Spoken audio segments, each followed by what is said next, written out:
Somewhere between the steamy ferns of the late Cretaceous and the chalky cliffs of what would one day be Montana, a cozy little burrow served as the most unlikely of dental clinics. Its proprietor, Dr. Petunia Triceratooth, was a pastel green triceratops with a sweep of pearly head horns and an even brighter smile. Her reputation stretched farther than the Allosaurus migration path. "She's the only dentist who never bites. The line was always long, the gossip always loud, and nobody ever left without complimentary fern mint floss. Yet there was one problem.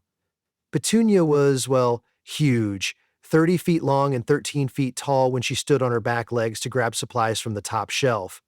Her patients, on the other hand, ranged from similarly gargantuan sauropods to dainty compsognathuses with teeth smaller than sunflower seeds. So Petunia had a toolkit that looked more at home in a dollhouse than a dino dentist's office. A thumbnail-sized mirror made from snail shell, a pick whittled from microraptor talon, and floss spun from spider silk. She wore them on a charm bracelet around her front horn, lowering each tool with all the delicacy of a watchmaker adjusting a pocket timepiece. Monday mornings typically began with an eruption of chatter at the reception stump, where Daisy the Ankylosaurus served as receptionist, scheduler, and occasional furniture if the waiting room ran out of seats. Daisy tapped her club tail on a clay tablet. "Next patient," she bellowed, in a surprisingly soothing voice. "Terrence Tyrannosaurus for a cleaning." Terrence lumbered forward, arms flailing in apologetic circles. Hi, sorry, new to flossing," he muttered. His roar could have rattled volcanoes, but in Petunia's lobby he spoke like a student caught chewing gum. He crouched to fit under the lintel, wincing when his skull plate scraped the doorway. A poster of the Cretaceous tooth fairy, really just a chubby pterosaur with a tutu, fluttered to the ground behind him.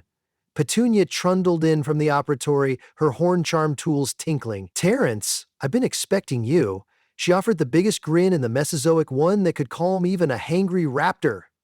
Terrence tried for a grin in return, but it resembled a malfunctioning garage door. "Open wide," she instructed. "Wider?" he asked. "Wider." He inhaled, dropped his jaw, and the clinic echoed with a canyon-sized yawn. Daisy scrambled to anchor down the magazines before they got sucked into the Tyrannosaur wind tunnel. Once the turbulence settled, Petunia clicked her bracelet, selecting the mirror. With the precision of a hummingbird, she guided the tiny polished shell through needle-point teeth that could snip a ceratopsian in half, though everyone politely avoided that comparison in the waiting room. "Well, you've got some plaque near your second incisor," she reported. "You've been skipping the evening brush." Terrence's cheeks flushed chartreuse. I got distracted hunting meteor showers on the horizon," he stammered. "Understandable, but remember, teeth don't clean themselves, not even apex predator teeth. Daisy, please pass the pea-size ultrasonic scale." Daisy rolled over a soapstone thimble attached to a humming cicada engine, Petunia's latest invention. The device tickled like dodo feathers when applied. Terrence giggled, accidentally closed his jaws, and Petunia deftly yanked her foreleg out a millisecond before crunch. "Easy, tiger," she quipped, patting his snout. "I need that limb for my afternoon root canal."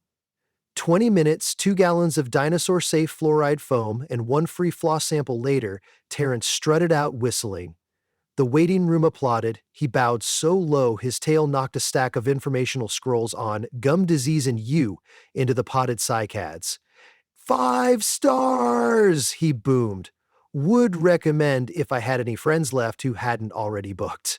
The next patient was Velma Velociraptor, in for a cosmetic consultation, which sounded fancy until she clarified, "I want to sparkle like meteor fragments." She removed her leather muzzle to reveal fangs chipped from gnawing and ammonite shells. Petunia chose a mint-scented polishing paste and a microfiber buffing wheel no bigger than a sorrel seed. "Close your eyes and imagine yourself dazzling the Cretaceous nightlife," Petunia murmured while buzzing each pointed tooth. Velma's foot claws tapped an anxious flamenco on the floor. "I swear I'm faster than this gag reflex," she complained. Petunia winked. "My tools are tinier than your patience, but stronger than your ego." Velma tried to laugh. Fluoride foam bubbled out like a witch's brew. 5 more minutes and she looked ready for the cover of Jurassic Fashion. Velma admired herself in a reflective piece of meteorite. If I blind my prey with this shine, do I owe you royalties? Just to thank you, bark at the next social hunt, Petunia replied. She flicked the polish rag once and hung it over a clothesline of drying bibs. Mid-morning lull approached, and Petunia stretched her neck. She sipped chamomile brewed from swamp lilies, gazing at her smile chart, 40 prehistoric grins framed on the wall. But before she could daydream about a vacation to the freshwater delta, thunderous steps rocked the clinic. Fern pots toppled, charts rattled, dust sifted down from the ceiling. In the doorway stood Bronte Brachiosaurus, gawky head squashed sideways to peer inside. "Doc," she rumbled, "my molar's making a weather forecast." The poor sauropod's left cheek had ballooned enough to store winter berries. Petunia's heart swelled to Pangean proportions. "Oh, honey, that's no forecast. That's a storm. Let's get you comfy." Comfy, however, was relative when your patient's neck spanned 2 adult diplodocus. Petunia unrolled the extra-long distance dental rail-a-track of bamboo poles linked end to end, curving from the operatory out through the back window and up a hillside.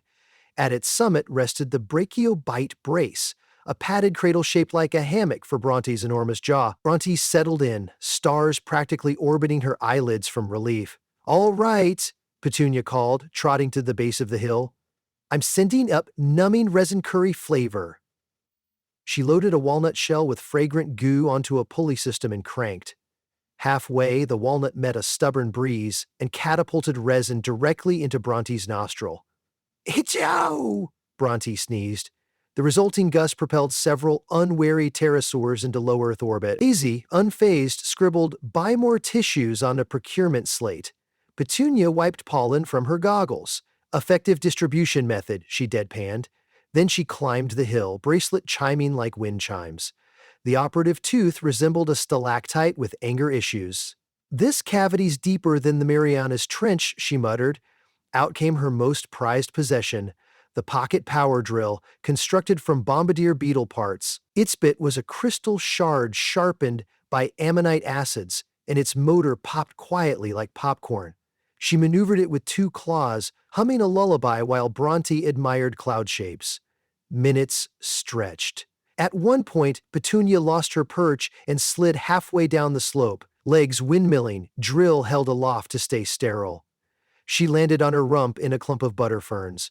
The waiting room below cheered like fans at a gladiator match. Petunia bowed theatrically, marched back up, and resumed as though she'd merely mispronounced a word in conversation. Finally, she filled the crater with a paste of ground coral and sugar-free sap, smoothing it with a turkey feather spatula. "Give us a gentle chomp," she instructed. Bronte obeyed. The entire hillside trembled but held. "Pain level?" Petunia asked. "About as bad as stepping on a dandelion," Bronte reported. "That's my kind of metric," Petunia said, sliding down the hill like a toboggan. She landed beside Daisy, grabbed her clipboard, and added Bronte's smiling portrait to the wall. Lunch break erupted into its normal chaos. Daisy crunched armored beetles like popcorn. Petunia settled for a salad of baby pine cones. They had just started discussing the ethics of flossing with lianas when a frantic cry pierced the clinic. "Emergency! Emergency!" A juvenile Paracerolophus named Percy galloped in, clutching his elongated crest. "My trumpet thingy won't honk," he whimpered, "and I have a school concert tomorrow." Petunia bolted upright, lettuce dribbling from her beak. "Let's triage." She ushered Percy to the sensory-friendly alcove painted in calming sunset hues where noise echoed less. It turned out the crest issue was a dental one. Food debris had migrated up his sinus canal, cementing at the root of 2 upper premolars. "Classic sinus odental jam," Petunia diagnosed. She selected her slenderest tweezer and eyelash of a dragonfly welded to a spiderweb handle and a syringe of saline. One irrigating swoosh later, half-chewed cycad seeds shot out of Percy's nostril like party poppers. His crest immediately produced a triumphant honkarella. Daisy clapped, her armored tail like cymbals. Percy beamed, promising to dedicate tomorrow's solo to Dr. P, the Queen of Clean. After lunch came the much-anticipated, slot scented with pine tar and dread, Gordon Gargantigator, the Spinosaurus with halitosis so bad it predated fossils. Rumor said he melted trilobite fossils with every exhale. Gordon arrived wearing a clothespin on his own snout. His attempt at self-help, even Daisy donned a lavender-soaked bandana. Petunia welcomed him, eyes watering. "You ready to freshen up, big guy?" He nodded, releasing a puff of decayed mackerel. Paint peeled. Petunia nearly fainted, but caught herself on a crate of disposable bibs. "Let's open that hatch and do some spring cleaning." Gordon's mouth was as organized as a tornado inside a fish cannery. Petunia navigated through rows of teeth that alternated between steak knife and saw blade. She discovered a 5-day-old plesiosaur steak, a fishing net, and something that might have been a philosopher's sandal. With tongs fashioned from katydid legs, she retrieved each artifact, dropping them into a steel bucket labeled evidence. When she found a colony of glowworms setting up real estate near a back molar, she paused. "I appreciate entrepreneurial spirit," she told them, "but this neighborhood is about to be gentrified by dental hygiene." The worms grudgingly evacuated. After a power rinse of eucalyptus-infused mouthwash delivered via fire hose because finesse had its limits, Gordon exhaled. Instead of dead seaweed, the breeze smelled like breezy pine needles. A pterosaur fainted in shock. Gordon sniffed, wide-eyed. "That's pleasant? I've never smelled pleasant before." "There's a first time for every nostril," Petunia said, handing him a travel-sized bottle of mouth spray. "Use it after meals, and maybe skip the rotting fish marinade." He lumbered out in a minty daze, accidentally hugging Daisy, who squeaked like a rubber duck. As sunset dappled the clinic, Petunia expected to sweep, sanitize, and soak her tools. Instead, thunder clapped outside. Not ordinary thunder. This was footfall thunder, the kind that made prehistoric boulders develop abandonment issues. Through the double doors ducked Queenie Quetzalcoatlus, the largest pterosaur to ever ride a thermal. Her wings brushed both walls. Each tooth in her long beak glinted like ivory knitting needles. She carried a note from the sky. Cracked beak tip. "Please fix before the Great Migration." Signed, Management. Translation: do it fast, do it flawlessly, or face avian gossip across every continent. But Petunia had never worked on a beak before. Teeth, yes. Horns, occasionally. But beaks were different. Keratin territory. She swallowed fear. Well, more like nudged it aside with her mighty heart. She guided Queenie to a custom perch, really Daisy's tail balanced on a pair of tree stumps.